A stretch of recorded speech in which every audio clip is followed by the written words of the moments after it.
നമസ്കാരം, എൻ്റെ പേര് മനോജ്. ഞാൻ Polika unique stays and experiences എന്ന് പറഞ്ഞ കമ്പനിയുടെ ഫൗണ്ടറാണ്.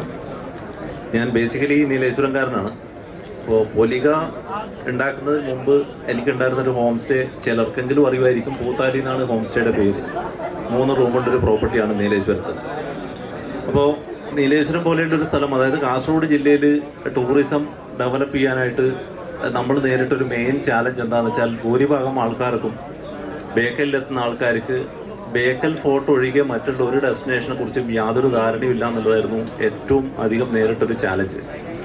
അതിന് കാരണക്കാരെന്താണെന്ന് വെച്ച് കഴിഞ്ഞാൽ, BRDC ഡെവലപ്പ് ചെയ്തതിന് ശേഷം അവിടെ വന്നിട്ടുള്ള 5ഓളം 5 സ്റ്റാർ കാറ്റഗറി ഹോട്ടൽസ്, അതായത് താജും ലളിതും ഗേറ്റ്വേയും പോലെയുള്ള പ്രോപ്പർട്ടികൾ എല്ലാവരും അവരുടേതായിട്ടുള്ള കോർപ്പറേറ്റ് പോളിസികളുടെ ഭാഗമായിട്ട് അവരെല്ലാവരും അവരുടെ കോമ്പൗണ്ടിനകത്ത് കയറി കഴിഞ്ഞാൽ ഗസ്റ്റ് പുറത്തേക്ക് ഇറങ്ങരുത്, എല്ലാ മീൽസും ഇവിടെ തന്നെ കഴിച്ച് മാക്സിമം റവന്യൂ അവിടെ ക്രിയേറ്റ് ചെയ്യുക. പക്ഷേ ഡെസ്റ്റിനേഷൻ പ്രൊമോഷൻ്റെ ഭാഗമായിട്ടുള്ളൊരു കാര്യം ചെയ്യാൻ എന്തുകൊണ്ടോ ഇൻവെസ്റ്റേഴ്സ് പുറത്തുനിന്നുള്ള ആൾക്കാരായതുകൊണ്ട് അവരാരും അതിനധികം മെനക്കെട്ടിരുന്നില്ല.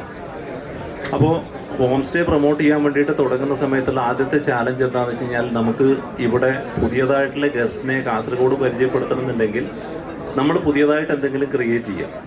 അപ്പോൾ ആ ക്രിയേറ്റ് ചെയ്യണമെന്നുണ്ടെങ്കിൽ നമുക്ക് അതിനുള്ള പ്രൊമോഷണൽ മെറ്റീരിയൽസ് ഇവിടെ ഉണ്ടാവണം. ഇനി പ്രൊമോഷണൽ മെറ്റീരിയൽസ് ഉണ്ടാക്കി കഴിഞ്ഞാൽ തന്നെ ഗസ്റ്റ് ഇവിടുന്ന് ഇത് എക്സ്പീരിയൻസ് ചെയ്യാൻ വില്ലിങ് ആവണമെന്നുണ്ടെങ്കിൽ ആദ്യമായിട്ട് ചെയ്തൊരു പരിപാടി എന്താണെന്ന് വെച്ചാൽ, നമ്മുടെ ഹോം സ്റ്റേയിൽ നമ്മൾ ലഞ്ച് സെർവ് ചെയ്യില്ല എന്ന് പറഞ്ഞു. ലഞ്ച് സെർവ് ചെയ്യില്ല എന്ന് പറഞ്ഞത് കൊടുക്കാൻ പറ്റാഞ്ഞിട്ടല്ല, പക്ഷേ ലഞ്ച് സെർവ് ചെയ്യില്ല എന്ന് പറഞ്ഞാൽ ഗസ്റ്റ് നോർമലി ബ്രേക്ക്ഫാസ്റ്റ് കഴിഞ്ഞാൽ പുറത്തേക്ക് ഇറങ്ങും. ഈ പുറത്തേക്ക് ഇറങ്ങിക്കഴിഞ്ഞാൽ നമുക്കുള്ള എക്സ്പീരിയൻസസ് എന്തൊക്കെ സെറ്റ് ചെയ്യുക എന്നുള്ളത് നമ്മൾ കാസർഗോഡിന് വേണ്ടിയിട്ട് മാത്രം എക്സ്ക്ലൂസീവായിട്ട് village experiences, pottery making unit visit, especially മെട്രോസിൽ താമസിക്കുന്ന കുട്ടികളെ സംബന്ധിച്ചിടത്തോളം ഒരു പശുവിനെ കറക്കുക എന്നുള്ളത് വരെ പല കുട്ടികളും കണ്ടിട്ടില്ല. അതേപോലെ നമുക്ക് പയ്യന്നൂരിനും മാത്രം അവകാശപ്പെടുന്നതാണ് നമ്മുടെ പയ്യന്നൂർ പവിത്ര മോതിരവും, അതുപോലെ നമ്മുടെ ബെൽമെറ്റൽ വില്ലേജ് വിസിറ്റ് എന്ന് പറയുന്നത്. അതൊക്കെ നോർമലി ഒരാൾക്ക് ഒരു വിളക്ക് നിർമ്മാണത്തിൻ്റെ എല്ലാ പ്രോസസ്സുകളും ഒരാൾക്ക് കാണാൻ പറ്റുക എന്നുള്ളത് നോർമലി ഒരാൾക്ക് ചിന്തിക്കാൻ പോലും പറ്റാത്തതാണ്. അപ്പോൾ അങ്ങനെയുള്ള ഐറ്റിനറികൾ നമ്മൾ കണക്ട് ചെയ്താൽ മാത്രമേ സ്വാഭാവികമായിട്ടും ആൾക്കാർ എത്തൂ എന്നറിയുന്നത് കൊണ്ട് നമ്മൾ ആദ്യം ചെയ്ത പരിപാടി എന്താണെന്ന് വെച്ചാൽ, ഡെസ്റ്റിനേഷൻ പ്രൊമോഷന് വേണ്ടിയിട്ട് ഇതേ രീതികളായിട്ടുള്ള വില്ലേജുകളിൽ പോയി നമ്മൾ അവരുമായിട്ട് അസോസിയേറ്റ് ചെയ്ത് കുടുംബശ്രീ പോലെയുള്ള സംഘങ്ങളുമായിട്ട് പ്രവർത്തിച്ച് അവരുടെ അടുത്തുള്ള ഡാറ്റ മൊത്തം കളക്ട് ചെയ്ത് അത് നമ്മൾ റീൽസിലേക്കൂടെയും മറ്റുള്ള മീഡിയകൾ വഴിയും പുറത്തേക്കെത്തി, അത് പുറത്ത് വന്നതിന് ശേഷം വരാൻ പോകുന്ന ഗസ്റ്റുകൾ ഇവിടെ എത്തിക്കഴിയുമ്പോൾ ഈ പറഞ്ഞത് സത്യമാണെങ്കിൽ മാത്രമേ ഗസ്റ്റ് സ്വാഭാവികമായിട്ടും ഫ്യൂച്ചറിലേക്ക് വരാൻ പോകുന്നുള്ളൂ. ഇപ്പം നമുക്ക് റീൽസ് ഉണ്ടാക്കുക എന്നുള്ളത് സ്വാഭാവികമായിട്ടും ഇപ്പോഴത്തെ ഒരു ജനറേഷൻ്റെ ഒരു ക്രിയേറ്റിവിറ്റിയുടെ ഭാഗമായിട്ട് ചെയ്യുന്നതാണ്. പക്ഷേ അത് യാഥാർത്ഥ്യമായിട്ട് മാച്ച് ചെയ്യുന്നുണ്ടെങ്കിൽ മാത്രമേ പ്രത്യേകിച്ച് ടൂറിസം ഇൻഡസ്ട്രിയിൽ ഇത് മാച്ച് ചെയ്ത് പോകാൻ പറ്റൂ. ഇപ്പോൾ പലപ്പോഴും എനിക്ക് തുടക്കത്തിലൊക്കെ, ഞാൻ 2021 പൂത്താലി ഹോം സ്റ്റേ ഓപ്പൺ ചെയ്തത്, ആ സമയത്തൊക്കെ കാണുന്ന റീലുകൾ പലതും പുതിയതായതുകൊണ്ട് തന്നെ ആൾക്കാർ ചോദിക്കുമായിരുന്നു ഇതൊക്കെ അവിടെ ഉള്ളതാണോ എന്ന്. പ്രത്യേകിച്ച് തെയ്യത്തിൻ്റെ കേസിലൊക്കെ എന്ന് വെച്ചാൽ, തെയ്യത്തിൻ്റെ ഫേസ് പെയിൻറ്റിങ് നമുക്ക് അടുത്ത് പോയി ഷൂട്ട് ചെയ്യാൻ പറ്റുമോ, അല്ലെങ്കിൽ ബെൽമെറ്റിൽ ഉണ്ടാക്കുന്ന നമ്മുടെ വിളക്ക് നിർമ്മാണം നമുക്ക് ഈ ഒഴിക്കുന്നത്, അതായത് ഉരുക്കി മൂശയിലേക്ക് ഒഴിക്കുന്നത് കാണാൻ പറ്റുമോ, കലം ഉണ്ടാക്കുന്നത് നമ്മൾ തൊടുന്നുണ്ടെങ്കിൽ അതായത് അവരതിന് സമ്മതിക്കുമോ എന്നുള്ളൊക്കെ ചോദ്യങ്ങളായിരുന്നു. അപ്പോൾ ആ സ്ഥലങ്ങളിലേക്ക് നമ്മളിത് കാണിച്ചതിന് ശേഷം ഗസ്റ്റിന് അതിലേക്ക് എത്തി അവർക്കത് ചെയ്യാനും കൂടെ പറ്റുമ്പോഴാണ് ഈ റീൽസും ഇതും തമ്മിൽ കോറിലേറ്റ് ചെയ്യാൻ പറ്റുന്നത്. അപ്പോൾ അതുകൊണ്ട് തന്നെ അത്തരം മീഡിയകൾ നമ്മൾ മാക്സിമം യൂട്ടിലൈസ് ചെയ്തുകൊണ്ട് ഞങ്ങളുടെ ആ പ്ലാറ്റ്ഫോമുകളിലേക്ക് ഇപ്പോൾ നമ്മൾ പൊലിക വളർന്നതിന് ശേഷം ഞങ്ങളുടെ എല്ലാ ലൊക്കേഷനുകളും നമ്മൾ എവിടെയൊക്കെ പ്രോപ്പർട്ടി ഉണ്ടാക്കിയിട്ടുണ്ടോ അവിടെയൊക്കെ നമ്മൾ എക്സ്പീരിയൻസ് ആണ് സെല്ല് ചെയ്യുന്നത്. ഒരിക്കലും പ്രോപ്പർട്ടി ആയിട്ട് സെല്ല് ചെയ്യാൻ മെനക്കെട്ടിട്ടില്ല. എക്സ്പീരിയൻസ് സെല്ല് ചെയ്യണമെങ്കിൽ നമുക്ക് ഇപ്പോഴത്തെ ഡിജിറ്റൽ മീഡിയകളും ബാക്കിയുള്ള നവമാധ്യമങ്ങളും എല്ലാം യൂസ് ചെയ്താൽ മാത്രമേ മതിയാവും. അതിൻ്റെ മറ്റൊരു നെക്സ്റ്റ് ലെവലിലേക്ക് പോകുന്നുണ്ടെങ്കിൽ, ഇപ്പോൾ നമ്മുടെ സുഹൃത്ത് പറഞ്ഞ പോലെ റിമോട്ടായിട്ടുള്ള പ്രോപ്പർട്ടികൾ ഓപ്പറേറ്റ് ചെയ്യണമെന്നുണ്ടെങ്കിൽ ഇപ്പോൾ പലപ്പോഴും നമ്മുടെ അടുത്തേക്ക് വരുന്ന ഹോം സ്റ്റേ ഓണേഴ്സ് ചോദിക്കുന്നതാണ്, ഞങ്ങൾ അവിടെ ആരും താമസമില്ല, അതിനെ ഹോം സ്റ്റേ എന്നുള്ള സർവീസ് ബില്ലാന്ന് മാത്രമേ വിളിക്കാൻ പറ്റൂ. ആ രീതിയിലുള്ള ഫെസിലിറ്റീസ് യൂസ് ചെയ്യാൻ പറ്റുമെങ്കിൽ നമുക്ക് നമ്മുടെ മൊബൈലുമായിട്ട് കണക്ട് ചെയ്തിട്ട് നമുക്ക് സ്മാർട്ട് ഹോം ആക്കി കൺവേർട്ട് ചെയ്ത് കഴിഞ്ഞാൽ ഗസ്റ്റിൻ്റെ അടുത്തേക്ക് ഒരു പാസ്വേഡ് കീ മാത്രം പോയി അവർക്കത് മാനേജ് ചെയ്യാൻ പറ്റുന്നുണ്ട്. സ്വാഭാവികമായിട്ടും ഈവൻ ഹൗസ് കീപ്പിങ്ങിൻ്റെ അടക്കം മോണിറ്ററിങ് അതുവഴി നമുക്ക് കൺട്രോൾ ചെയ്യാൻ പറ്റുന്നിടത്തോളം കാലം നമ്മളതിനെ നല്ല രീതിയിലാണ് അപ്രോച്ച് ചെയ്യുന്നതെങ്കിൽ ചെറുകിട പ്രോപ്പർട്ടികൾക്ക് എപ്പോഴും ഇങ്ങനെയുള്ള കാര്യങ്ങൾ തീർച്ചയായിട്ടും ബെനിഫിഷ്യലായിരുന്നു. ഉണ്ടാക്കിയ കുറേ സിമിലർ പാഷനും സിമിലർ പ്രൊഫഷനിലും നിൽക്കുന്ന ആളുകൾക്ക് ഒത്തുകൂടാൻ പറ്റുന്ന ഒരു വേദി ഉണ്ടാക്കുക എന്നുള്ളത് തന്നെ ഏറ്റവും വലിയൊരു ഒരു സംഭവമാണ്. അതന്നെ ഒരു ന്യൂ ഐഡിയ ആണ്. നമ്മുടെ ഇപ്പോഴത്തെ വിഷയത്തിന് കണക്ട് ചെയ്യാണ് ഞാൻ ആക്ച്വലി. അതന്നെ ഒരു പുതിയ തോട്ടാണ്. അല്ലെങ്കിൽ ഇനി മനുഷ്യന്മാർ കാണുമെന്ന് തന്നെ, അല്ലെങ്കിൽ പരസ്പരം കണ്ടുകൊണ്ട് ബിസിനസ് ചെയ്യുമോ എന്ന് സംശയിച്ചിരിക്കുന്ന ഒരു കാലഘട്ടത്തിൽ നമ്മളെല്ലാവരും കാണുന്നുണ്ട്, ഒരുമിച്ച് കൂടുന്നുണ്ട് എന്നുള്ളതാണ് ഏറ്റവും രസകരമായിട്ടുള്ള സംഭവം. അപ്പോൾ അതിന് ഈ ഒരു വേദി ഉണ്ടാക്കിയ ആളുകൾക്ക്, അല്ലെങ്കിൽ അതിന് പിന്നിൽ പ്രവർത്തിച്ച ആളുകൾക്ക് ഒരു ഗംഭീര കയ്യടി കൊടുക്കുകയാണ്. New age technologies in tourism, അല്ലെങ്കിൽ പുതിയ സാങ്കേതിക വിദ്യകൾ, അല്ലെങ്കിൽ പുതിയ തോട്ട്സ് എന്നുള്ളതാണ് വിഷയം. എൻ്റെ പേര് ശ്രീജിത്ത് എന്നാണ്. ഞാൻ പാലക്കാട് സ്വദേശിയാണ്. ഞാനൊരു ട്രാവൽ ഡിസൈനറാണ്. ട്രാവൽ ഡിസൈനർ പൊതുവെ ആളുകൾക്ക് അത്ര പരിചയമുള്ളൊരു വാക്കല്ല. ഡിസൈനർ എന്ന് പൊതുവെ നമുക്കിടയിൽ തന്നെ വളരെ കമ്മിയായിട്ടുള്ള, അധികം സംസാരിക്കാതെ അല്ലെങ്കിൽ അറിയാത്തൊരു വിഷയമാണ് ഡിസൈനർ. എന്താണ് ഡിസൈനർ? എനിക്കറിയില്ല എത്രത്തോളം നമ്മുടെ ഇടയിൽ തന്നെ എത്രത്തോളം ആളുകൾ ഒരു വീട് കെട്ടാൻ വേണ്ടിയിട്ട് ഒരു ആർക്കിടെക്റ്റിനെ സമീപിക്കുന്ന അത്ര ആളുകളുണ്ട് നമ്മുടെ ഇടയിൽ. എനിക്ക് തോന്നുന്നു ഒരു വലിയ ശതമാനം ആളുകളും ഒരു കോൺട്രാക്ടറെയോ അല്ലെങ്കിൽ ഒരു എഞ്ചിനീയറെ ഏൽപ്പിച്ചിട്ട് ഒരു ബിൽഡിംഗ് കെട്ടുക എന്നുള്ള അപ്പുറത്തേക്ക് ഒരു ഡിസൈൻ എന്നുള്ളൊരു സാധനം എനിക്ക് തോന്നുന്നില്ല എത്രത്തോളം ആളുകൾ അവരുടെ വർക്കിലേക്ക് കൊണ്ടുവരുന്നുണ്ട്. നമ്മുടെ വീട് ഡിസൈൻ ചെയ്യാനായിക്കോട്ടെ, അല്ലെങ്കിൽ നമ്മുടെ ഒരു ബ്രൗഷർ, ഒരു സാധാരണ നമ്മൾ കമ്പനിയിൽ വെക്കുന്ന ഒരു ബ്രൗഷർ ഡിസൈനിങ് ആയിക്കോട്ടെ, നമുക്ക് ഡിസൈനിങ് എന്നുള്ളൊരു കോൺസെപ്റ്റ് അല്ലെങ്കിൽ ഒരു ഐഡിയ എത്രത്തോളം ഉണ്ട്. അൺഫോർച്ചുനേറ്റ്ലി നമുക്കത് നിർബന്ധം പിടിക്കാനും പറ്റില്ല. കാരണം നമ്മുടെ ഒരു സൊസൈറ്റി, അല്ലെങ്കിൽ നമ്മുടെ ഒരു ശൈലി, നമ്മുടെ ഒരു ജീവിത രീതി വെച്ചിട്ട്, പ്രത്യേകിച്ച് ഒരു ഇന്ത്യൻ കോണ്ടെക്സ്റ്റിൽ ഒരു ഡിസൈൻ എന്നുള്ളൊരു സാധനം ഇപ്പോഴും എത്തിയിട്ടില്ല. But definitely it will come. അത് തീർച്ചയായിട്ടും നമുക്കതിനെ മാറ്റി വയ്ക്കാൻ പറ്റില്ല. നേരെ മറിച്ച് ഇപ്പോൾ യൂറോപ്യൻസ് ആണെങ്കിൽ അവരൊരു ട്രാവൽ ചെയ്യുകയാണെങ്കിൽ, അവരൊരു സ്ഥലത്തേക്ക് പോവുകയാണെങ്കിൽ they make sure it has A design, അല്ലെങ്കിൽ അതിനൊരു ഡിസൈൻ ഉണ്ട്, അതിനൊരു ഐഡിയ ഉണ്ട്, അതിനൊരു കോൺസെപ്റ്റ് ഉണ്ട്, അതിനൊരു സ്റ്റോറി ഉണ്ട്. സോ ഞാൻ ബേസിക്കലി ഒരു ട്രാവൽ ഡിസൈനറാണ്. അപ്പോൾ ടെക്നോളജി എന്ന് പറയുമ്പോൾ പ്രത്യേകിച്ച് AI, ഇപ്പോൾ ChatGPT ഉപയോഗിക്കാത്ത ആൾക്കാർ ആരുമില്ല. കോപ്പൈലറ്റ് ഉണ്ടാവും, ജെമിനി ആയി ഉണ്ട്, അല്ലെങ്കിൽ ക്യാൻവയൊക്കെ എല്ലാവരും ഉപയോഗിക്കുന്നത്. അപ്പോൾ ഞാൻ ഇന്ന് കണ്ട ഓൾമോസ്റ്റ് എല്ലാ ബ്രൗഷറും ചെയ്തിരിക്കുന്നത് ക്യാൻവയാണ്. അതിൽ ഹ്യൂമൻ ഇന്റർഫിയറൻസ് വളരെ വളരെ കമ്മിയാണ്. മിക്ക ആൾക്കാർ ഉപയോഗിച്ചിട്ടുള്ള ബ്രൗഷേഴ്സിൽ ക്യാൻവ AI ആണ് ഉപയോഗിച്ചിരിക്കുന്നത്. അതിൽ നമ്മുടെ ജസ്റ്റ് പ്രോംപ്റ്റ് ചെയ്താൽ തന്നെ ആ സാധനം ഒരു ബ്രൗഷർ ഉണ്ടാക്കി തരും, നമുക്ക് ഈസിയാണ്. പക്ഷെ അതിൽ എവിടെയാണ് ഒരു ഹ്യൂമൻ ടച്ച് ഉള്ളത്? ഹ്യൂമൻ ടച്ചുള്ള സാധനങ്ങൾ ആൾക്കാർ വാങ്ങിക്കുമോ? എൻ്റെ ഒരു എക്സ്പീരിയൻസിൽ ഞാൻ ട്രാവൽ ഡിസൈൻ ചെയ്യുന്നത് കൂടുതലും യൂറോപ്യൻസിനാണ്. ഞാൻ എൻ്റെ എക്സ്പീരിയൻസ് എന്ന് പറയാം, യൂറോപ്യൻസ് നെവർ ബൈ. അതിനൊരു ഹ്യൂമൻ ടച്ച് ഇല്ലെങ്കിൽ അവർക്ക് ബൈ, അങ്ങനെ ഞാൻ അടച്ചു പറയില്ല. പക്ഷേ ഒരു മെജോറിറ്റി ബിസിനസ് നടക്കുന്ന ഒരു ലക്ഷറി ടൂറിസം ഇൻഡസ്ട്രിയിൽ ബിസിനസ് നടക്കുന്നത് ഒരു മനുഷ്യന്റെ കരസ്പർശം ഉള്ളതുകൊണ്ട് മാത്രമാണ്. അത് ഞാൻ ബ്രൗസർ ഡിസൈനിങ്ങിൽ മാത്രമല്ല, നമ്മൾ സംസാരിക്കുന്നതായിക്കോട്ടെ. ഇന്ന് AI സംസാരിക്കാൻ നമുക്ക് വേണ്ടി ഇന്ന് AI സംസാരിക്കും. ചാറ്റ് ബോട്ട്സ് ഉണ്ട്, ഈവൻ കോൾസ്. നമ്മൾ നേരത്തെ സംസാരിച്ചപ്പോൾ കോൾസ് വരെ AI കൊണ്ട് ചെയ്യിക്കാമെന്നാണ് പറയുന്നത്. പറയുന്നതല്ല, അത് യാഥാർത്ഥ്യമാണ്. നമുക്കൊരു മനുഷ്യനെ കൊണ്ട് പറ്റാത്ത, അതായത് ഒരു മണിക്കൂറിൽ നമുക്ക് 30 ആളെടുത്ത് സംസാരിക്കാം AI വെച്ചിട്ട്. നമ്മുടെ അതേ ശബ്ദത്തിൽ നമ്മൾ എഴുതിയ സ്ക്രിപ്റ്റ് അല്ലെങ്കിൽ നമ്മൾ എഴുതിയ പ്രോംപ്റ്റിൽ AI എന്ന് സംസാരിക്കും. പക്ഷെ അത് എത്രത്തോളം നമുക്ക് സെയിൽസ് കൺവേർട്ട് ചെയ്യാൻ പറ്റും, അത് എത്രത്തോളം നല്ല ക്വാളിറ്റി ലീഡ്സ് ആയിരിക്കും നമുക്ക് തരുന്നത്, അല്ലെങ്കിൽ എത്രത്തോളം ക്വാളിറ്റി ആയിട്ട് നമുക്ക് സെയിൽസിലേക്ക് കൺവേർട്ട് ചെയ്യാൻ പറ്റും. എന്നെ പോലുള്ള ഒരു പ്രൊഡക്റ്റ് വിൽക്കുന്ന ആൾക്കാർക്ക് അത് സംശയമാണ് എന്നാണ് ഞാൻ വിചാരിക്കുന്നത്. കാരണം മനോജേട്ടൻ നേരത്തെ പറഞ്ഞ പോലെ ഞങ്ങൾ ഏകദേശം ഒരേ സിമിലർ കൈൻഡ് ഓഫ് ഐഡിയോളജി അല്ലെങ്കിൽ ബിസിനസ് ചെയ്യുന്ന ആൾക്കാരാണ്. ഇപ്പോൾ ഫോർ എക്സാമ്പിൾ ഞാൻ പറയുകയാണെങ്കിൽ, മനോജേട്ടൻ്റെ കൂത്താലിയിൽ പോയിട്ട് നമ്മൾ താമസിക്കുമ്പോൾ അലാമിക്കളി കാണണം എന്ന് പറഞ്ഞാൽ ChatGPT നമുക്ക് അലാമിക്കളി എന്താണെന്ന് കാണാൻ പറ്റുമെന്ന് എനിക്ക് തോന്നുന്നില്ല ഇപ്പോൾ. അല്ലെങ്കിൽ അല്ലേ, ഇപ്പോൾ തുരങ്കത്തിൽ കാസർഗോഡ് പോയാൽ നമുക്ക് എക്സ്പീരിയൻസിൻ്റെ ഒരു സാധനമാണ് സുരംഗ എന്ന് തുളുവിൽ പറയുന്ന, അല്ലെങ്കിൽ കന്നഡയിൽ പറയുന്ന തുരങ്കം. ഒരു രസകരമായിട്ടുള്ളൊരു സാധനമാണ്, ഭയങ്കര അഡ്വഞ്ചറസ് ആയിട്ടുള്ള ഒരു അനുഭവമാണ്. ലാസ്റ്റ് ടൈം ഞങ്ങൾ അവിടെ പോയപ്പോൾ എക്സ്പീരിയൻസ് ചെയ്ത സാധനം, നമ്മളെല്ലാവരും പോയി ചെയ്യേണ്ട സാധനം. അത് എത്രത്തോളം നമുക്കൊരു AI-യിൽ നമുക്കിന്നൊരു ഐറ്റിനറിയിൽ ഉണ്ടാക്കും. 10 things to do in Kasaragod എന്ന് പറയുമ്പോൾ ഞാൻ 100% നിങ്ങൾക്ക് ChatGPT നിങ്ങൾ ഇപ്പോട്ട് പോയിക്കോ, 10 things to do in Kasaragod എന്ന് പറയുമ്പോൾ അതിലൊരു തുരങ്കത്തിന്റെ എക്സ്പീരിയൻസ് വരില്ല. മനോജേട്ടൻ നേരത്തെ പറഞ്ഞ പവിത്രമോതിരം വരില്ല, ഗ്യാരണ്ടി ഞാൻ പറഞ്ഞുതരാം. എനിക്ക് തോന്നുന്നു കാസർഗോഡിന് GI ടാഗുള്ളത് അവിടുത്തെ വെറ്റിലേക്കാണ്, എനിക്ക് എൻ്റെ ഓർമ്മ ശരിയാണെങ്കിൽ. അതുപോലും ChatGPT-യിൽ വരുന്നില്ല. അല്ലെങ്കിൽ ഏത് ന്യൂ ഏജ് AI ചാറ്റ് ബോട്ട്സിലും അല്ലെങ്കിൽ സാധനത്തിലും നിങ്ങൾക്കത് വരുമെന്ന് എനിക്ക് തോന്നുന്നില്ല. അപ്പോൾ ടെക്നോളജി, പിന്നെ എങ്ങനെയാണ് ടെക്നോളജി നമുക്ക് ഉപയോഗിക്കുക? ടെക്നോളജി നമുക്ക് ഒഴിവാക്കിക്കൊണ്ട് നമുക്ക് മുന്നോട്ട് പോകാനും പറ്റില്ല. അത് എങ്ങനെ ബാലൻസ് ചെയ്യുക എന്നുള്ളതാണ് ഈ ഒരു കാലഘട്ടത്തിൽ ടൂറിസത്തിൽ തന്നെ താരതമ്യേന ഒരു യങ് ജനറേഷനിൽ നിൽക്കുന്ന ഒരാൾ എന്നുള്ള നിലയ്ക്ക് എനിക്ക് തോന്നിയിട്ടുള്ളത് അതിനെ എങ്ങനെ നമുക്ക് ബാലൻസ് ചെയ്യാം എന്നുള്ളതാണ് എനിക്ക് തോന്നിയിട്ടുള്ളത്. കാരണം ഇപ്പോൾ ഞാൻ ഹൈ എൻഡ് ട്രാവൽ ഡിസൈൻ ചെയ്യുന്നത് കമ്മ്യൂണിറ്റീസിനെ വെച്ചാണ്. V co create with communities.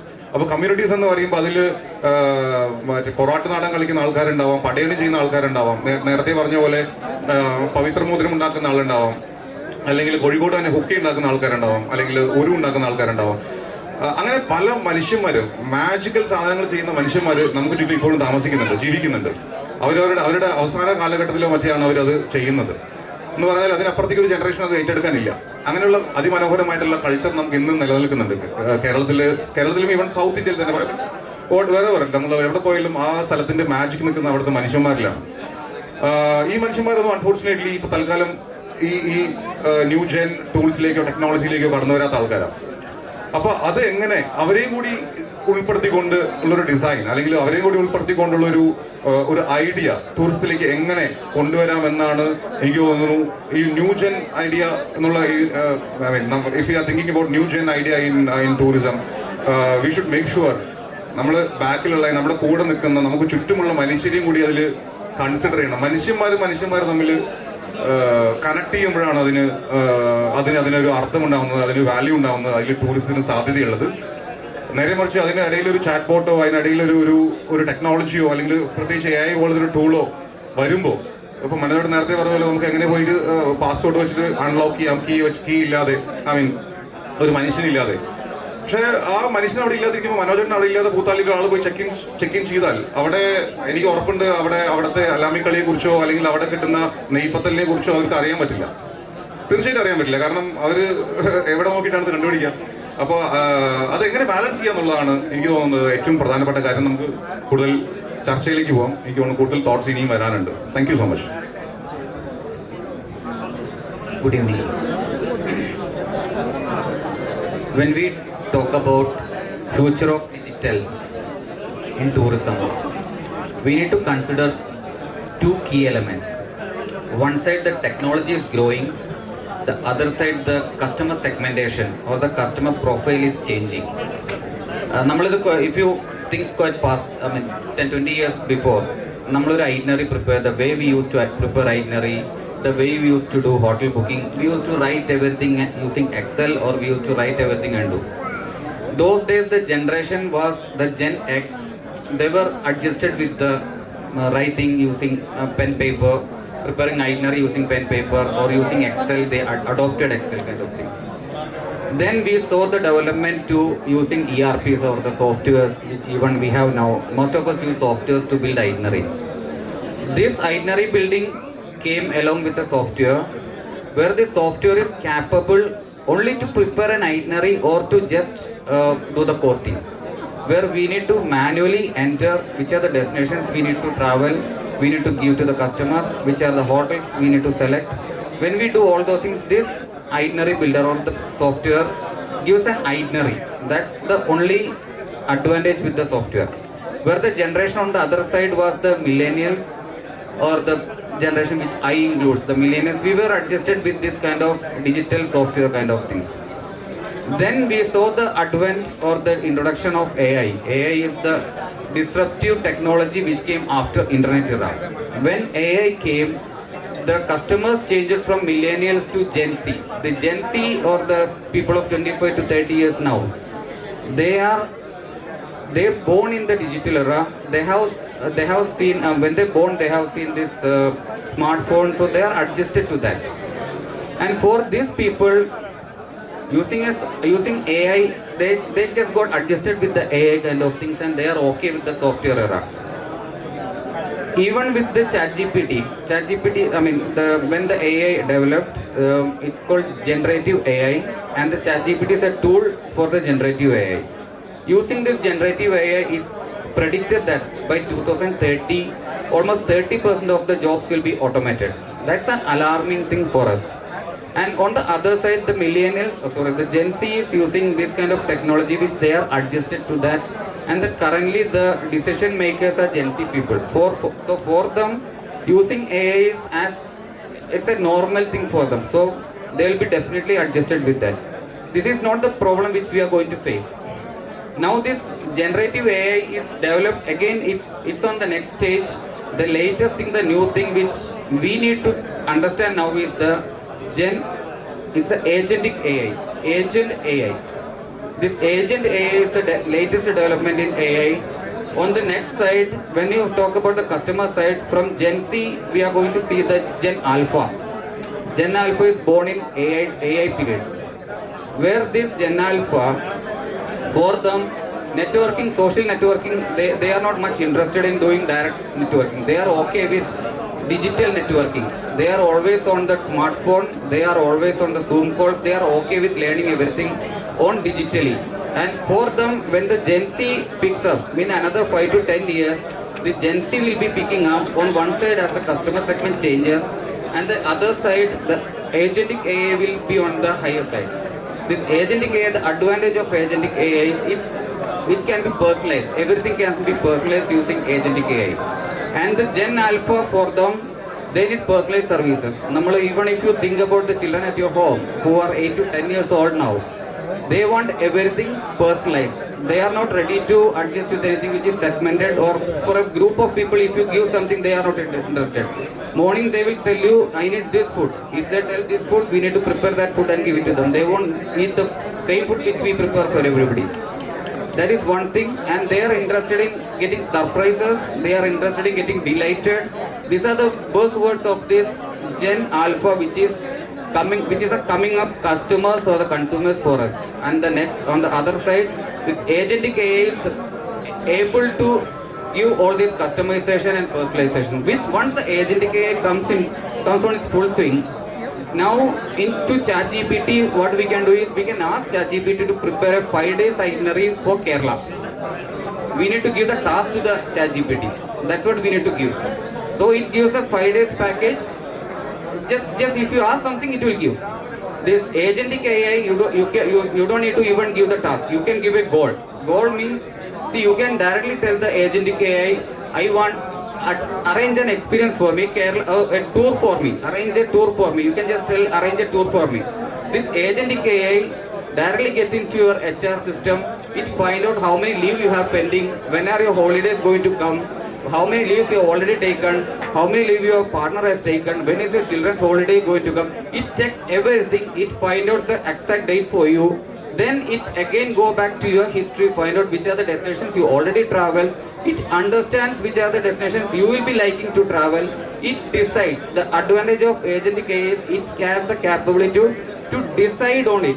It's not going to recommend it. It decides which destination you should travel, which date you should travel, and it's going to the all hotel bookings, the vehicle booking, cab booking, including your Uber booking from your home to the airport. It will take care of its own. So your job will be just on the day. The AI will tell you this day I have booked everything for you. On that day morning, if you get up, you'll be ready, your Uber will be ready. You need to go to the airport, your check-in, everything will be automated, everything will be already set by this AI. It's not the thing. Now once you reach the hotel, you don't need to go for the check-in queue. Your check-in code will be in your mobile. Directly go to your hotel room. With the key you can open your room. Once you open the room, the mood light in the room, everything will be set as per your previous data. It already knows how you used to travel, what are your liking. With that, it already sets the mood light. It's not end. Once your lunch time is ready, everybody have lunch at different time. At your own lunch time, this fellow will tell you now it's your lunch time. Last time you booked this and you gave a good feedback. Shall I order this food for you? It order food. So everything will be personalized. This agentic AI personalize everything for you. It gives you surprise and it delights you with everything.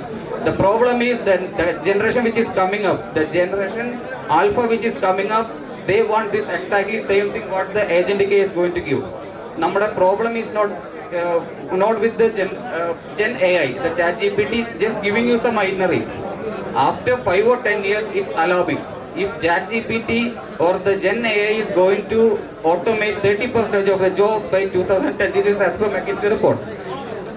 At least by 2035 to 40, 60 to 70% of the jobs will be automated with this agentic AI, because agentic AI as well as on the other side the customer profile is going to match there. Once it matches, it is going to be a big problem for us what we should do in this case is we need to adapt to this. We need to get adjusted to this and we need to upgrade ourselves. If we still stick on to the old method, we will be on trouble. That's what I just want to convey. Thank you so much. Thank you all for the wonderful intro. As you mentioned, the new technologies are taking up. Most of us are the traditional travel agents. So when it comes to technology, we have many doubts how we can proceed with new technologies or how will be the costing. So all are worried about how we can adopt new age technologies. How do you see about that? നേരത്തെ ശ്രീജിത്ത് ഭായി സംസാരിച്ച സമയത്ത് ഒരു കാര്യം പറഞ്ഞു, ഹ്യൂമണിൻ്റെ ഇമോഷണലിനെ മനസ്സിലാക്കാൻ ചിലപ്പോൾ ടെക്നോളജിക്ക് കഴിയില്ല. ഒരിക്കലും ടെക്നോളജി ഒരു ഹ്യൂമണിനെ റീപ്ലേസ് ചെയ്യും. പക്ഷേ അവിടെ ഒരു കാര്യമുണ്ട്, ഹ്യൂമണിൻ്റെ ടാസ്കുകൾ എളുപ്പമാക്കുന്നുണ്ട് ഏതൊരു ടെക്നോളജി. അപ്പോൾ നമുക്ക് ടെക്നോളജിയെ ഇപ്പം നേരത്തെ പറഞ്ഞു പ്രോംപ്റ്റിങ്, നമ്മളെന്താണോ ടെക്നോളജി ഒഴിവാക്കിയിട്ട് നമ്മളൊരു ഇൻഡസ്ട്രീനെ നമുക്ക് എന്ത് ചെയ്യാൻ പറ്റില്ല, ഒരു നെക്സ്റ്റ് ഒരു ഫ്യൂച്ചറിലേക്ക് കൊണ്ടുപോകാൻ പറ്റില്ല. നമ്മളതിനെ അഡോപ്റ്റ് ചെയ്യാം, അതിൽ മാക്സിമം നമ്മുടെ ടാസ്കുകളിൽ നമ്മുടെ ഈസിനെസ് കൊണ്ടുവരിക, എന്നിട്ട് എന്ത് ചെയ്യുക, അതിനെ അഡോപ്റ്റ് ചെയ്യാന്നുള്ളത്. ഒരിക്കലും നമ്മളത് ഒരു ഒഴിവാക്കുന്ന സിറ്റുവേഷനിലേക്ക് പോകുമ്പോൾ, നേരത്തെ നോക്കിയ മൊബൈൽ, ഇപ്പോൾ നമുക്കറിയാം നോക്കിയ മൊബൈൽ ഒരു കാലത്ത് ഏറ്റവും കൂടുതൽ ആളുകൾ യൂസ് ചെയ്തിരുന്നൊരു മൊബൈലാണ്. ഇപ്പോൾ നോക്കിയ മൊബൈൽ ആളുകളുടെ കയ്യിലേ ഇല്ല. കാരണം ആ ആൻഡ്രോയിഡ് സിസ്റ്റം വന്ന സമയത്ത് അവർ ലേറ്റായി അതിലേക്ക് എത്താൻ വേണ്ടി. അപ്പോൾ നമ്മൾ ട്രാവൽ ഇൻഡസ്ട്രിയിൽ ഇരിക്കുന്ന ആളുകൾ എപ്പോഴും പുതിയ ടെക്നോളജി വരുമ്പോൾ അതിനെ അഡോപ്റ്റ് ചെയ്യാനുള്ള ഒരു മൈൻഡ് സെറ്റ് നമുക്ക് ഉണ്ടാവുകയും അത് ഈസിലി നമ്മൾ അഡോപ്റ്റ് ചെയ്യണമെന്നാണ് എനിക്ക് പറയാനുള്ളത്.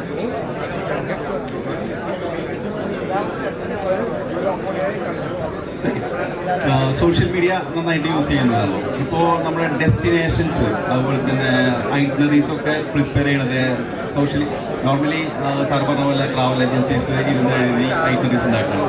സോ ഇപ്പം എല്ലാവരും റീൽസ് കണ്ടിട്ടാണ് പോകുന്നത്. സോ അതിന് മെറിറ്റ്സും ഉണ്ട്, ഡീമെറിറ്റ്സും ഉണ്ട്. What is your experience in that?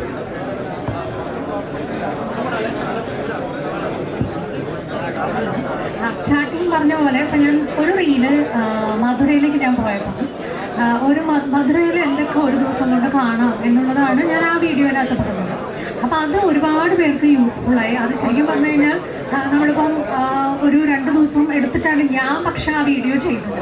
ഈ പറഞ്ഞ പോലെ മെറിറ്റ്സും ഡീമെറിറ്റ്സും ഉണ്ട് എന്ന് പറയുന്നത് പോലെ തന്നെ അത് ഏതൊരു കാര്യത്തിനും ഉണ്ടല്ലോ, ഒരു നെഗറ്റീവും ഒരു പോസിറ്റീവും എല്ലാ കാര്യത്തിനും ഉണ്ട്.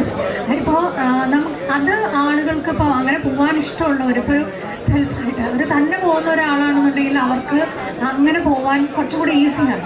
പക്ഷേ ഇപ്പോൾ ഫാമിലി ആയിട്ട് പോവുകയാണ് അല്ലെങ്കിൽ കുട്ടികളായിട്ട് പോവുകയാണ്, അവരൊരിക്കലും അങ്ങനെ ഒരു തനിയൊരു റിസ്ക് എടുക്കാനായിട്ട് മുതിരില്ല. അപ്പോൾ അവിടെയാണ് നമ്മൾ ട്രാവൽ ഇൻഡസ്ട്രിയിലും അല്ലെങ്കിൽ ടൂർ പാക്കേജുകൾ ഡിസൈൻ ചെയ്യുന്നത്. ഇപ്പം ഞാൻ ഒരേ സമയം വ്ളോഗറുമാണ്, ടൂർ ഓർഗനൈസ് ചെയ്യുന്ന ഒരാളും എന്ന നിലയ്ക്ക് എനിക്കതിൻ്റെ 2 വശങ്ങളും പറയാൻ പറ്റും. അതായത് ഇപ്പം ഒരു നോർമൽ, ഇപ്പം ഞാൻ ഉദ്ദേശിച്ചത് സിംഗിളായിട്ട് പോകുന്നവർക്ക് അങ്ങനെ പോകാനായിട്ടുള്ള ഒരു ഓപ്പർച്യൂണിറ്റി നമ്മൾ കൊടുക്കുകയാണ്. അതേസമയം കുറച്ചും കൂടെ ഒരു എമൗണ്ട് മുടക്കി അല്ലെങ്കിൽ ഫാമിലി ആയിട്ട് യാത്ര ചെയ്യുമ്പോൾ അതിൻ്റേതായിട്ടുള്ള സൗകര്യങ്ങളോട് കൂടെയാണ് യാത്ര ചെയ്യാൻ എല്ലാവരും ഇഷ്ടപ്പെടുള്ളൂ. അപ്പോൾ അതിന് എപ്പോഴും നമ്മളൊരു പാക്കേജ് എടുത്ത് പോകുമ്പോൾ അത് എല്ലാവർക്കും പോകുമ്പോൾ തന്നെ അറിയാം അതിൻ്റെ ഒരു കൺവീനിയൻറ്റും കംഫർട്ടും എത്രത്തോളം ഉണ്ട് എന്നുള്ളത്. അപ്പോൾ 2 കാര്യങ്ങളും ഇപ്പം ഞാൻ 2ഉം ചെയ്യുന്നത് കൊണ്ടാണ് എനിക്കിത് 2നെ കുറിച്ചും പറയാൻ പറ്റുന്നത്. പിന്നെ ഈ ഇൻഡസ്ട്രിയിൽ തന്നെ ഇപ്പോൾ വ്ളോഗർമാർ, ഈ ട്രാവൽ ഇൻഡസ്ട്രിയുമായി ബന്ധപ്പെട്ടിട്ടുള്ള അല്ലാത്തവരും വ്ളോഗിങ് ചെയ്യുന്ന ഒരുപാട് പേരുണ്ട്.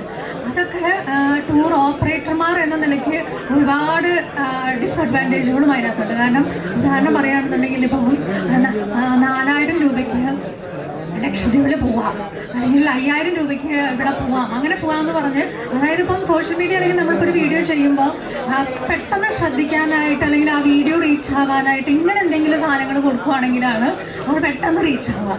അപ്പോൾ സ്വാഭാവികമായിട്ടും നമ്മൾ ഇങ്ങനെ ഒരു കണ്ടന്റ് കാണുമ്പോൾ 4000 രൂപയ്ക്കൊക്കെ ലക്ഷദ്വീപിൽ പോവുക, അതൊരിക്കലും നടക്കാൻ പോകുന്ന കാര്യമല്ല. അങ്ങോട്ട് പോകുന്ന കാര്യം മാത്രമായിരിക്കും അവർ പറയുന്നുണ്ടാവുക. അതിനകത്ത് തിരിച്ചു വരുന്നതും ഉണ്ടാവില്ല, അവിടെ കഴിക്കുന്ന ഫുഡും ഉണ്ടാവില്ല, സ്റ്റേയും ഉണ്ടാവില്ല, ഒന്നും ഉണ്ടാവില്ല. അപ്പം അങ്ങനെ കണ്ടിട്ട് ഒരാൾ ഇറങ്ങി പുറപ്പെടുക എന്നുണ്ടെങ്കിൽ അത് ശരിക്കും പറഞ്ഞു കഴിഞ്ഞാൽ മണ്ടത്തരമാണെന്നേ പറയാൻ പറ്റുള്ളൂ. ഒരു കംഫർട്ടായിട്ട് ഒരു സ്ഥലം എക്സ്പ്ലോർ ചെയ്യണം എന്നുണ്ടെങ്കിൽ അതിന് ശരിക്കും ഇതേപോലുള്ള ട്രാവൽ ഏജൻസിയെ സമീപിക്കുക, അങ്ങനെയുള്ള കാര്യങ്ങൾ ചെയ്തേ പറ്റൂ. മനസ്സ് ആളുകളിൽ ഉണ്ടാവുന്നുണ്ട്. അപ്പം അതൊരു എന്നെ സംബന്ധിച്ച് വ്ളോഗിങ് ചെയ്യുന്നത് മൂലം അങ്ങനെ യാത്ര ചെയ്യാൻ വരുന്ന ഒരുപാട് ആളുകളുണ്ട്. ഞാനത് സോളോ ട്രാവലിംഗ് കൂടെ ചെയ്യുന്ന ഒരാളാണ്. അപ്പം എനിക്കുണ്ടാവുന്ന കുഞ്ഞു കുഞ്ഞു എക്സ്പീരിയൻസ് ഞാൻ വീഡിയോ ഷെയർ ചെയ്യാറുണ്ട്. എൻ്റെ വീഡിയോ കണ്ടിട്ട് തന്നെ പോയി, അതായത് അങ്ങനെ ഞാൻ തന്നെ പോകുന്നു എന്ന് പറയുമ്പോൾ തന്നെ ഒരുപാട് അതായത് ആൺപിള്ളേർക്ക്, നമ്മൾ വിചാരിക്കും പെൺകുട്ടികൾക്ക് മാത്രമാണ് യാത്ര ചെയ്യാൻ പറ്റാത്തത് എന്ന്, പക്ഷേ ആൺപിള്ളേർക്കും യാത്ര ചെയ്യാൻ പറ്റായിക ബുദ്ധിമുട്ടുകൾ, അങ്ങനെയുള്ള ഒരുപാട് കാര്യങ്ങൾ. എക്സ്പീരിയൻഷ്യൽ ടൂറിസത്തിനെ പറ്റി ഫോക്കസ് ചെയ്തിട്ടാണ് കൂടുതൽ സംസാരിച്ചിരുന്നത്. സ്റ്റോറീസ്, അതുപോലെ തന്നെ നമ്മൾ ഓരോ പ്ലേസിലുള്ള പെർട്ടിക്കുലർ ആയിട്ടുള്ള ആക്ടിവിറ്റീസിനെ ഫേസ് പറഞ്ഞിട്ടാണ് നമ്മൾ ചെയ്തിരുന്നത്. So when it comes to technology, you know about AR, augmented reality, virtual reality. So നമ്മുടെ ട്രാവൽ ഇൻഡസ്ട്രിയിൽ എത്രത്തോളം ഈ എക്സ്പീരിയൻഷ്യൽ ടൂറിസത്തിനെ പറ്റി അതിൽ ഇമ്പാക്ട് ഉണ്ടാക്കാൻ സാധിക്കുന്നുണ്ട് ഈ augmented reality, virtual reality? Augmented reality street അത് തന്നെയാണ് ചോദിച്ചത്, അല്ലെങ്കിൽ ലൈക്ക് അതുപോലുള്ള ടെക്നോളജി അല്ലേ? ആദ്യം തന്നെ എനിക്ക് മറുപടി പറയേണ്ടത് എന്താണെന്ന് വെച്ചാൽ, ഞാൻ അങ്ങനെ AI അടച്ച് നോ എന്ന് പറഞ്ഞിട്ടില്ല. അത് ബാലൻസ് ചെയ്യണം എന്നാണ് പറഞ്ഞത്, വിച്ച് സ്റ്റിൽ ഐ ബിലീവ്. അത് എല്ലാ ടെക്നോളജി, എല്ലാ സമയത്തും എല്ലാ കാലത്തും ടെക്നോളജി വരുമ്പോൾ അത് ആ ചുറ്റുവട്ടത്തുള്ള മനുഷ്യരെ എങ്ങനെ കൂടെ ചേർത്ത് നിർത്താം എന്നുള്ളത് നമ്മൾ ആസ് എ ലൈക്ക് ഫ്രണ്ട് നമ്മൾ മുന്നിൽ നിൽക്കുന്നതുകൊണ്ട് നമ്മളതിനെങ്ങനെ മനഃപൂർവ്വം ബോധപൂർവം അതിലേക്ക് പരിശ്രമിക്കുക. നമ്മുടെ ഭാഗത്ത് എന്ത് ഇൻപുട്ട് ഉണ്ടാവാം, ലൈക്ക് നമ്മുടെ ഭാഗത്ത് എന്ത് സപ്പോർട്ട് ഉണ്ടാവാം എന്നുള്ളതാണ് ഞാൻ സംസാരിച്ചത്. നെവർ ഒരിക്കലും AI അല്ലെങ്കിൽ ടെക്നോളജീനെ മാറ്റി നിർത്തിക്കൊണ്ട് നമുക്കത് ഒന്നും ചെയ്യാൻ പറ്റില്ല. പിന്നെ ഇദ്ദേഹം പറഞ്ഞ കാര്യത്തെ ലക്ഷദ്വീപിൽ പറഞ്ഞ പോലെ തന്നെ, ലക്ഷദ്വീപിലല്ല എവിടേക്കാണെങ്കിലും ഇപ്പോൾ നമുക്കൊരു പരിധി വരെ ഈ പറയുന്ന ടെക്നോളജി വെച്ചിട്ട് ഇപ്പൊ ടെക്നോളജി എന്ന് പറഞ്ഞാൽ എന്താണ്? ഇപ്പോൾ ടൂറിസത്തിൽ ടെക്നോളജി എങ്ങനെയാണ്? ഇപ്പോൾ അക്കൗണ്ടിങ്ങിന് അല്ലെങ്കിൽ കസ്റ്റമർ റിലേഷൻഷിപ്പ് മാനേജ്മെന്റിന് നമുക്ക് ടെക്നോളജി ഉപയോഗിക്കാം, അല്ലെങ്കിൽ നമുക്ക് ഐറ്റനറീസ് ഉണ്ടാക്കാൻ അല്ലെങ്കിൽ കണ്ടന്റ് ഉണ്ടാക്കാൻ ടെക്നോളജി ഉപയോഗിക്കാം, വെബ്സൈറ്റ് ഉണ്ടാക്കാൻ ഉപയോഗിക്കാം, വീഡിയോസ് എഡിറ്റ് ചെയ്യാൻ അല്ലെങ്കിൽ ഫോട്ടോ എഡിറ്റ് ചെയ്യാൻ ചെയ്യാം. ഇതൊക്കെയാണ് നമുക്ക് ചെയ്യാൻ പറ്റുന്ന കാര്യം. ഓഗ്മെന്റഡ് റിയാലിറ്റി ഒക്കെ എനിക്ക് തോന്നുന്നു എത്രത്തോളം ആളുകൾ ഉപയോഗിക്കുന്നുണ്ടെന്ന് എനിക്ക് സംശയമുണ്ട്. ഇപ്പോഴും വളരെ റെയറാണ്. ഇപ്പോൾ കേരള ടൂറിസത്തിന്റെ ഒരു പ്രൊജക്ട് കൊണ്ടുവന്നിട്ട് ലാസ്റ്റ് ഞാൻ KTM കണ്ടിരുന്നു, പിന്നെ അതിനുശേഷം ഞാൻ കണ്ടില്ല അതെവിടെയും, ലൈക്ക് വേറെ എവിടെയും കണ്ടിട്ടില്ല നമ്മൾ ഓഗ്മെന്റഡ് റിയാലിറ്റിയുടെ ഒരു സ്റ്റോൾ. പക്ഷെ നല്ല സാധ്യതയുള്ള സാധനമാണ്, ഒരു പക്ഷേ വിചാരിച്ചാൽ നമുക്ക് കൊണ്ടുവരാൻ പറ്റും. പക്ഷേ അതർവൈസ് ടെക്നോളജി എടുക്കുകയാണെങ്കിൽ it definitely plays an important role. Like ഇദ്ദേഹം പറഞ്ഞ പോലെ നമുക്ക് ഫീഡ് ചെയ്യാൻ പറ്റും. ഉദാഹരണം പറഞ്ഞാൽ ഇപ്പം ഞാൻ ചെയ്യുന്ന ടൂറിന്റെ ഒരു ഭാഗമായിട്ടുള്ള ഒരു സാധനം പറയാം. ഞങ്ങളൊരു വീവിംഗ് ടൂർ ചെയ്യുന്നുണ്ട്, ടെക്സ്റ്റൈൽ ടൂർ എന്നാണ് അതിന്റെ പേര്. ഐ മീൻ പേര് വേറെയാണ്, പക്ഷെ അതൊരു കൈൻഡ് ഓഫ് ടെക്സ്റ്റൈൽ ടൂറാണ്. അത് it starts from Bangalore and ends in Muziris, കൊച്ചിയിൽ ചേന്നമംഗലത്താണ് അത് അവസാനിക്കുന്നത്. അപ്പോൾ നമ്മൾ will touch different textile practice അല്ലെങ്കിൽ ടെക്സ്റ്റൈലുമായി ബന്ധപ്പെട്ടിട്ടുള്ള ക്രാഫ്റ്റ്, വീവേഴ്സ് ചെയ്യുന്ന ആർട്ട് ഫോംസ്, അവരുടെ ഫുഡ് എക്സ്പീരിയൻസ്, അത് മാത്രമല്ല അവരുടെ ഫെസ്റ്റിവൽസ് കണക്ട് ചെയ്തിട്ടുള്ള എനിക്ക് തോന്നുന്നു 14 to 20 days, ലൈക്ക് 14 ആണ് മിനിമം, 20 days വരെയും നീണ്ടു നിൽക്കുന്ന ഒരു ടൂറാണ്.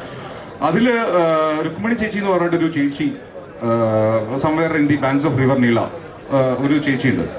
പുള്ളിക്കാരി ചെയ്യുന്നത് ഓലപ്പായ ഉണ്ടാക്കുന്ന ഒരു സംഭവമാണ്. പാലക്കാട് കണ്ടുവരുന്ന ഈ പനയോലയുടെ ഓലയും തെങ്ങോലയും കൂട്ടിയിട്ട് വെച്ചിട്ട് ഉണ്ടാക്കുന്ന ഒരു സാധനം. അതിനൊരു പാറ്റേൺ ഉണ്ട്, രണ്ട് കളറാണ്. അപ്പോൾ അതിന് അവരൊരു ഡിസൈൻ പാറ്റേൺ ഉണ്ട്. എനിക്ക് തോന്നുന്നു രുക്മിണി ചേച്ചിയോട് ആ സാധനം അവസാനിക്കും. ഷീസ് ഓൾമോസ്റ്റ് ലൈക്ക് അവരൊരു 75-76 വയസ്സായി. ഇപ്പം ഞാൻ രുക്മിണി ചേച്ചിയെ ഈ സാധനത്തിൽ ലിസ്റ്റ് ചെയ്തു, അല്ലെങ്കിൽ നമ്മളിപ്പം ഒരു വീഡിയോ ചെയ്തു, ഒരു വ്ളോഗർ വന്ന് വീഡിയോ ചെയ്തു, ഒരു ഗംഭീര വ്ളോഗർ വന്ന് വീഡിയോ ചെയ്തു, അല്ലെങ്കിൽ നമ്മൾ ഏതെങ്കിലും ഒരു പ്ലാറ്റ്ഫോമിൽ അവരെ ലിസ്റ്റ് ചെയ്തു, അവർ ഭയങ്കര ഹിറ്റാവും. 100% എനിക്ക് ഉറപ്പിൽ തരാൻ പറ്റുന്ന കാര്യമാണ്. Because she has got that talent. And ഒരു അതിഗംഭീരമായിട്ടുള്ള ഒരു കുക്കും കൂടി ഉണ്ട്. അതൊരു മൾട്ടി ടാലന്റ് ആണ്, നന്നായിട്ട് ഭക്ഷണം ഉണ്ടാകും. അപ്പം നാളെ നമ്മളത് ചെയ്താൽ ആൾക്കാർ വരും, ഡെഫിനറ്റ്ലി വരും. നമുക്ക് തോന്നുന്നുണ്ട് അത് നല്ലൊരു വരവായിരിക്കും എന്ന്. നമുക്കിപ്പോഴത്തെ ഒരു കാലഘട്ടത്തിൽ ഇഷ്ടംപോലെ ആൾക്കാർ വരും. പക്ഷെ അത് അവർക്ക് എങ്ങനെയാണ് അത് ഗുണം ചെയ്യുക? ഒരിക്കലും ഗുണം ചെയ്യില്ല. അത് മാത്രമല്ല ആ പ്രദേശത്ത് അത് നശിപ്പിക്കുമെന്ന് വിശ്വസിക്കുന്ന ആളാണ് ഞാൻ. ബിക്കോസ് ഈ വരുന്ന ആളുകൾക്ക് അവർക്ക് എന്ത് കൊടുക്കണം എന്നറിയില്ല. ഈ വരുന്ന ആളുകൾക്ക് മുഴുവൻ അവർക്ക് ഭക്ഷണം ഉണ്ടാക്കാൻ പറ്റില്ല. ഈ വരുന്ന ആളുകൾക്ക് മുഴുവൻ അവർക്ക് ഈ പായ ഉണ്ടാക്കി കാണിച്ചു കൊടുക്കാൻ പറ്റില്ല.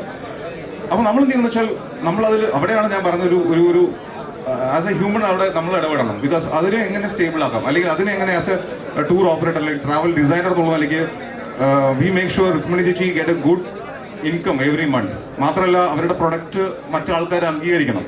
അത് മാത്രമല്ല അവരറിയപ്പെടണം. നേരെ മറിച്ച് അവിടെ ഒരു 100 ആൾ ഒരു ദിവസം വരാൻ പറ്റില്ല, അവിടെ അതിന് കപ്പാസിറ്റി ഇല്ല. പക്ഷേ ടെക്നോളജി കൊണ്ട് നമുക്ക് സാധിക്കാം. വേണമെങ്കിൽ 100 ആൾ വരാം. അതോടെ അവരെ പരിപാടി നിർത്തുന്നത് മാത്രമല്ല അവർക്ക് ബുദ്ധിമുട്ട്. അങ്ങനെ അനുഭവമുണ്ട് എനിക്ക്. വേറൊരു ഉദാഹരണം കൂടി പറയാം. കൊല്ലംകോട് ഈ ഇടയിൽ ഭയങ്കര ഞാൻ ആ ഭാഗത്താണ് വരുന്നത്. ഭയങ്കര വൈറലായിട്ടുള്ള സ്ഥലമാണ്, അതിഗംഭീരമായിട്ടുള്ള സ്ഥലം. ഞങ്ങൾ കുറേ കാലമായിട്ട് കൊല്ലംകോട് ടൂർ ചെയ്യുന്ന ആളാണ് ഞാൻ. പക്ഷേ ഈ റീസെൻ്റ്ലി ആണ് അത് ഭയങ്കര ഹിറ്റായത്. അവിടെ ഈ ഇപ്പോൾ കുറേ ആൾക്കാർക്ക് അറിയായിരിക്കും റീല് കാണുന്നത് ചെല്ലൻ ചേട്ടൻ്റെ ചായക്കട എന്ന് പറഞ്ഞൊരു ചായക്കടയുണ്ട്. ഒരു കൊലപ്പരയാണ്. പുള്ളിക്കാരൻ ഈ പരിപാടി 2019 നിർത്താൻ വേണ്ടിയിട്ട് പ്ലാൻ ഇട്ടത് നിർത്തും. പക്ഷേ അത് ഗംഭീര. ഞങ്ങൾ കുറച്ച് ആൾക്കാർ ചേർന്നിട്ട് ഈ ട്രാവൽ ഈ കോൺസർവേഷനൊക്കെ ഞങ്ങളുടെ ഭാഗമാണ്, ഇതിൻ്റെ എല്ലാം ഭാഗമാണ്. ഞങ്ങൾ കോൺസർവേറ്റിലൊരു സാധനമാണ് ഈ ചായക്കടയാണത്. ചെല്ലൻ ചേട്ടൻ്റെ ചായക്കട ഞങ്ങൾ പുള്ളിക്കാരനെ കൊണ്ട് ചെയ്യിച്ചൊരു സാധനമാണ്. അത് നിലനിർത്തിയ സാധനമാണ്. ഇപ്പം ഭയങ്കര വൈറലായി ആൾക്കാർ ഒരുപാട് വരാൻ തുടങ്ങി. നിങ്ങൾക്ക് തോന്നുന്നുണ്ടോ പുള്ളിക്കാരൻ നല്ല ബിസിനസ് ചെയ്യുന്നുണ്ട്, അല്ലെങ്കിൽ പുള്ളിക്കാരൻ സാറ്റിസ്ഫൈഡ് ആണെന്ന് നിങ്ങൾക്ക് തോന്നുന്നുണ്ടോ? അങ്ങനെ തോന്നുന്നുണ്ടെങ്കിൽ അത് വലിയ മട്ടത്തരാണ്. അത് ടെക്നോളജിയുടെ ഒരു പ്രശ്നമാണ്. അപ്പോൾ അത് അവിടെ എങ്ങനെ ബാലൻസ് ചെയ്യണം എന്നുള്ളത് ടെക്നോളജിക്ക് അറിയില്ല, അത് മനുഷ്യന്മാർക്ക് അറിയാം. അത് നമ്മൾ ന്യൂ ജനറേഷൻ എന്നുള്ള രീതിയിൽ പ്രത്യേകിച്ച് ആൽഫ കിഡ്സ് വരുന്ന സമയത്ത് അതാണ് നമ്മൾ പഠിപ്പിക്കേണ്ടത്. അതിനു വേണ്ടിയിട്ടാണ് നമ്മൾ ശബ്ദിക്കേണ്ടതെന്ന് വിശ്വസിക്കുന്ന ആളാണ്. അതുതന്നെയാണ് ഇപ്പോഴത്തെ ടൂറിസം അഭിമുഖീകരിക്കേണ്ടത്. അല്ലെങ്കിൽ ഇപ്പോഴത്തെ ടൂറിസ്റ്റിൽ നിൽക്കുന്ന ആളുകൾ, അല്ലെങ്കിൽ ടൂറിസ്റ്റിന്റെ ഫ്രണ്ടിൽ നിൽക്കുന്ന ആളുകൾ ബോധപൂർവ്വം ചെയ്യേണ്ട ഒരു പ്രധാന പ്രവൃത്തി എന്ന് പറയുന്നത് ഇത് എങ്ങനെ ബാലൻസ് ചെയ്യാം എന്നുള്ളത് തന്നെയാണ്. Thank you so much. You were talking about job automation. So travel and tourism ഇൻഡസ്ട്രിയിലുള്ള എല്ലാവർക്കും എപ്പോഴും ഉള്ളൊരു ടെൻഷനാണ് ജോലി നഷ്ടപ്പെടുമോ ഇല്ല എന്നുള്ളത്. So you are also talking about agent. So അങ്ങനെയാണെങ്കിലും എന്തൊക്കെ ഓപ്പർച്യൂണിറ്റീസ് ആ സമയത്തും as A travel agent, tour operator നമുക്ക് എന്തെല്ലാം ഓപ്പർച്യൂണിറ്റീസ് ഉണ്ടായിരിക്കും ആ സമയത്ത്? As of now, as per the reports, by 2030, as per McKinsey report, by 2030, 30% of the job will be automated. That just with generative AI. Generative AI will just give you what you ask. It's just desk task. So imagine in another 5 years, this agentic AI will be on its full swing. അതും അതിൻ്റെ ഒപ്പം തന്നെ നമ്മുടെ customer segment മാറാണ്. ഇത് നമുക്ക് ഇഷ്ടപ്പെടില്ല. അപ്പോൾ എനിക്ക് ഒരു മനുഷ്യനായിട്ടൊരു ബന്ധമില്ലാണ്ടൊരു ട്രിപ്പ് പോയിട്ട് വന്നൊരു ഹോട്ടലിൽ ചെല്ലുമ്പോൾ നമ്മുടെ ലൈറ്റ് വരുന്നു, നമുക്ക് വേണ്ട ഭക്ഷണം വേണമെന്ന് ചോദിക്കുന്നു. I may not like because I am a millennial. നമ്മുടെ ഈ ജെൻ ആൽഫ കുട്ടികൾ അവിടെ എത്തുമ്പോൾ അവർ തമ്മിൽ മാച്ചാവും. ഈ ഏജന്റിക് AI മുകളിലേക്കും പോകുന്നു, ജെൻ ആൽഫയും ഡിസിഷൻ മേക്കേഴ്സ് ആവുന്ന ഒരു സമയമാണ്. Which going to happen in the 5 to 10 years. അപ്പോൾ അടുത്ത 10 yearsനുള്ളിൽ ജെൻ ആൽഫയാണ് ഈ ഡിസിഷൻ മേക്കേഴ്സ്. അത് വരുമ്പോൾ ഒബ്വിയസ്ലി ഒരു 50 to 60% job will be automated. അപ്പോൾ 50 to 60% ജോബ് പോകുന്നതാണ് അതിൻ്റെ അർത്ഥം. What we should do is we should update our self. അപ്പോൾ അതിനൊരു പ്രിപ്പറേഷൻ ആയിരിക്കും നമ്മുടെ ജോലി. എങ്ങനെ AI-നെ ടീച്ച് ചെയ്യാം, AI-നെ നമുക്ക് ടീച്ച് ചെയ്യണം, AI ഫീഡ്ബാക്ക് എടുത്ത് അത് തന്നെ ശരിയാക്കുന്ന ഒരു മെത്തേഡ് ഉണ്ട്. അപ്പോൾ we need to upgrade our self. അല്ലാതെ നമ്മൾ കരഞ്ഞുകൊണ്ടിരുന്നിട്ട് ജീവിക്കാൻ പറ്റില്ല. കാരണം കസ്റ്റമേഴ്സ് മാറണം. അന്നും കുറച്ച് ഉണ്ടാവും. കാരണം ചിലപ്പോൾ നമ്മളൊക്കെ മരിക്കണവരെ ജീവിക്കാനുള്ള കിട്ടും. കാരണം ഈ കുറേ മില്യനേഴ്സും കുറേ എക്സും ബാക്കിയുണ്ടല്ലോ. നമ്മളൊക്കെ ട്രാവൽ ചെയ്യുന്നത് ഇതുപോലെ ആയിരിക്കും.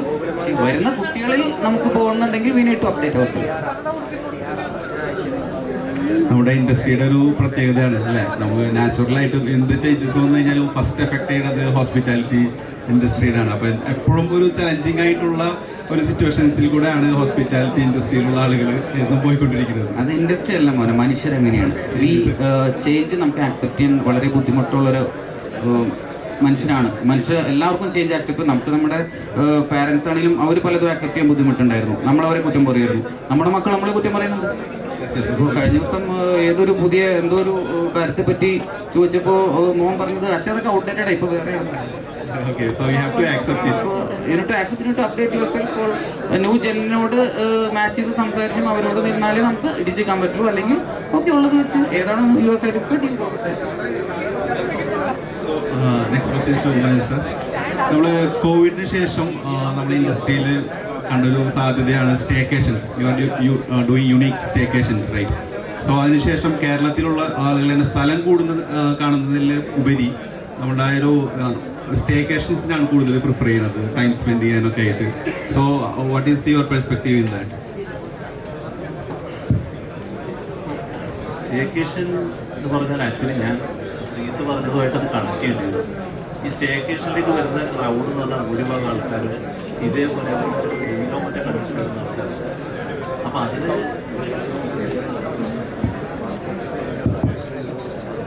സ്റ്റേക്കേഷൻ വരുന്ന ഭൂരിഭാഗം ആൾക്കാരും റീൽസ് കണ്ടിട്ട് വരുന്നൊരു ജനറേഷൻ ആണ് സ്വാഭാവികമായിട്ട് കാണാൻ വേണ്ടി വരുന്നത്. അപ്പോൾ അത് നല്ല ഇമ്പാക്റ്റ് ആണോ എന്ന് ചോദിച്ചു കഴിഞ്ഞാൽ നമ്മൾ ആക്ച്വലി ഒരു റെസ്പോൺസിബിൾ ടൂറിസം പ്രൊമോട്ട് ചെയ്യുന്ന ഒരാളാണെങ്കിൽ നോർമലി വരുന്ന ക്രൗഡിൻ്റെ അടുത്തേക്ക് എന്താണ് ഡെലിവറബിൾ ആയിട്ടുള്ള സാധനങ്ങൾ കമ്മ്യൂണിക്കേറ്റ് ചെയ്യാത്തോളം കാലം അതുണ്ടാക്കുന്നത്ര വലിയ ഡാമേജ് നമുക്ക് ഉണ്ടാകും. എന്നുവെച്ചാൽ അത് വളരെ ഷോർട്ട് പീരീഡായി. ഈ ചായക്കടയുടെ കേസ് പറഞ്ഞ പോലെ നമ്മളും ഫേസ് ചെയ്യുന്ന കുറേ പ്രശ്നങ്ങൾ എന്താണെന്ന് വെച്ചാൽ ഒരു ഗ്രൂപ്പ് ഓഫ് ആൾക്കാർ ഇപ്പോൾ തെയ്യം കാണാൻ വരുന്നില്ല എന്ന് വെച്ച് കഴിഞ്ഞാൽ ആൾക്കാർ ചോദിക്കുന്ന ചോദ്യം ഈ ഫയർ തെയ്യം ഫയർ തെയ്യം എന്ന് പറഞ്ഞൊരു സാധനം ഇല്ല. തെയ്യത്തിൻ്റെ ചടങ്ങിൻ്റെ ഭാഗമായിട്ട് വരുന്ന ഭാഗം മാത്രമാണ് തീ ഉണ്ടാക്കുക എന്നുള്ളത്. ഇതിൽ അതിൻ്റെ ഭാഗമാണ്. അപ്പോൾ വരുന്ന ആൾക്കാർ വന്ന് ഫയർ തെയ്യത്തിന് സെപ്പറേറ്റ് ചെയ്യും. ഈ വരുന്നതൊക്കെ എന്ന് വെച്ചാൽ നോർമലി നമ്മുടെ ടെക്നോളജി വന്നതിന് ശേഷം സംഭവിച്ചിട്ടുള്ള കാര്യമാണ്. അപ്പോൾ അത് ബാലൻസ് ചെയ്യാൻ നമ്മൾ ഓരോരുത്തരും ഇത് പ്രൊമോട്ട് ചെയ്യുന്നത് അത്യാവശ്യം ഞങ്ങളുടെ സൈഡിൽ നിന്നാണെങ്കിൽ ശുചിത്വ പോലെയുള്ള ആൾക്കാർ ഈ അവയർനെസ് കൊടുക്കാത്തടത്തോളം കാലം സ്വാഭാവികമായിട്ടും നമുക്കിത് സസ്റ്റെയിൻ ചെയ്ത് പോകണമെങ്കിൽ ഇത് ബാലൻസ് ആയേ മതി. അപ്പോൾ ടെക്നോളജിനെ കൂട്ടിപ്പിടിക്കുക, same time awareness level create ചെയ്യുക. ഇത് ഓരോരുത്തരും അതിനകത്തോട്ട് ഇൻവോൾവ് ആവുന്നവർ ആ റെസ്പോൺസിബിലിറ്റി ഏറ്റെടുക്കുക. അല്ലാതെ ഒരു ഷോർട്ട് ടൈമിലേക്ക് നമുക്കിവിടെ ഓക്കെ ഈ ഒരു മാസം നമുക്ക് തെയ്യം കൊടുക്കാം, അടുത്ത വർഷത്തേക്ക് വരുമ്പോൾ നോക്കാമെന്ന് ചിന്തിക്കുന്നുണ്ടെങ്കിൽ ബുദ്ധിമുട്ടാണ്. എന്താണെന്ന് വെച്ചാൽ ഞങ്ങൾക്കിപ്പോൾ റീസെൻ്റ്ലി ഒരു അനുഭവം ഉണ്ടായി. നമ്മുടെ അടുത്ത് കാസർഗോഡ് ഒരാൾ തെയ്യം കാണാൻ വന്നു കഴിഞ്ഞാൽ നോർമലി തെയ്യത്തിൻ്റെ പള്ളിയറ എന്ന് പറയുന്നത്, അതായത് തെയ്യത്തിൻ്റെ മുഖത്തെഴുത്ത് നടത്തുന്ന സ്പേസിന് പള്ളിയറ എന്ന് പറയും. അതിൻ്റെ അകത്തേക്ക് കയറി കഴിഞ്ഞാൽ കയറാൻ പാടില്ല ശരിക്കും. അപ്പോൾ അവിടെ ഒരു വിളക്ക്, അതായത് ഇപ്പോൾ നാളെയാണ് തെയ്യം നടക്കുന്നതെങ്കിൽ തെയ്യം നടക്കുന്ന സ്ഥലത്ത് വന്നിട്ട് വിളക്ക് കുത്തുവിളക്ക്, ആ വിളക്ക് കത്തിച്ച് കഴിഞ്ഞാൽ അതിലേക്ക് സ്ത്രീകൾക്കാണെങ്കിലും പുറമേയുള്ള ആൾക്കാർക്കാണെങ്കിലും അവരുടെ സ്പേസിനകത്തേക്ക് പെർമിഷൻ ഇല്ല. അപ്പോൾ അവർ ലഞ്ച് ബ്രേക്കിന് പോയ സമയത്ത് ആക്ച്വലി എല്ലാവരും ലഞ്ച് ബ്രേക്കിന് പോയി, ഒരാൾ മുഖത്തെഴുതി, ഒരാൾ പാതി മയക്കത്തിൽ അവിടെ നിൽക്കുന്ന സമയത്ത് ഒരാൾ ട്രൈപോഡ് എടുത്ത് കൊണ്ടുവന്നിട്ട് തെയ്യം കിടക്കുന്നു, അതായത് തെയ്യം വേഷധാരി കിടക്കുന്നു, അവരുടെ മുകളിൽ ട്രൈപോഡ് വെച്ചിട്ട് ഒരാൾ പോയിട്ടില്ല. നോർമലി ഒരാൾ ചെയ്യാത്തതാണ്. അതെന്താ സംഭവിച്ചതെന്ന് വെച്ചാൽ ഈ മനുഷ്യനോട് വന്ന ആളോട് പ്രോപ്പറായിട്ട് കമ്മ്യൂണിക്കേറ്റ് ചെയ്തു, അയാളെ റോങ് എന്ന് പറയാൻ പറ്റും. അപ്പം ഇതൊക്കെ ടെക്നോളജി ഉണ്ടാക്കുന്ന ഡാമേജുകൾ കൂടിയാണ്. അത് ബാലൻസ് ആവാത്തടത്തോളം നല്ല ബുദ്ധിമുട്ടായിരിക്കും. ബാലൻസ് ആയാൽ അതിനത്ര നല്ല മാർക്കൊരു ടൂളില്ല. Thank you all. To conclude, I just ask the audience if you have any questions, you can ask or we can conclude this session. Local employment, and moreover, you deserve a big appreciation in terms of giving employment to the women, right?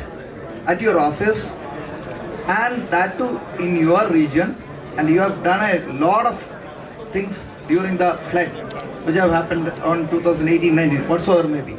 You've been giving employment to the local women and local people over there. So then, what are you expecting across when AI is coming into, and then you are recruiting your staff, everyone is from the local region, and you are training them and getting across. Are you doing a training for this to match up or to compete with this AI influence? ഞാൻ 100% ലേഡീസിന് മാത്രം ജോലി കൊടുക്കുന്ന ഒരു സ്ഥാപനം കൊണ്ടെടുക്കുന്ന ആളാണ്. That from the local community. ഈ പറഞ്ഞതിനുള്ള ഉത്തരം AI ഡെവലപ്പ് ചെയ്ത് വരുമ്പോൾ, ഞാനൊരു മില്ലേനിയലാണ്, അതുകൊണ്ട് AI വരുന്ന കാലത്തെക്കുറിച്ചാണ് നമുക്ക് സംസാരിക്കേണ്ടത്. It's going to happen in the 5 to 10 years. അപ്പോഴത്തേക്കും ഡെഫിനറ്റ്ലി ഞാൻ ഇവരെ ഇത്രയും അപ്ഗ്രേഡ് ചെയ്ത സ്ഥിതിക്ക് ഇവിടെ നിന്നും AI എങ്ങനെ യൂസ് ചെയ്ത് അവരെ അപ്സ്കിൽ ചെയ്യാമെന്നുള്ളത് ഞാൻ ചെയ്യും. എന്നിട്ട് അവരെ ജോലി കളയാന്നുള്ളതായിരിക്കില്ല ഒരിക്കലും എൻ്റെ ഉദ്ദേശം. അവരെ ഇതിൻ്റെ ഒപ്പം എങ്ങനെ മുന്നോട്ട് കൊണ്ടുപോകാം എന്നുള്ളത് തന്നെയായിരിക്കും എൻ്റെ ഉദ്ദേശം. One more, please. Thank you. Hello, thank you. So we come to the last session of the day.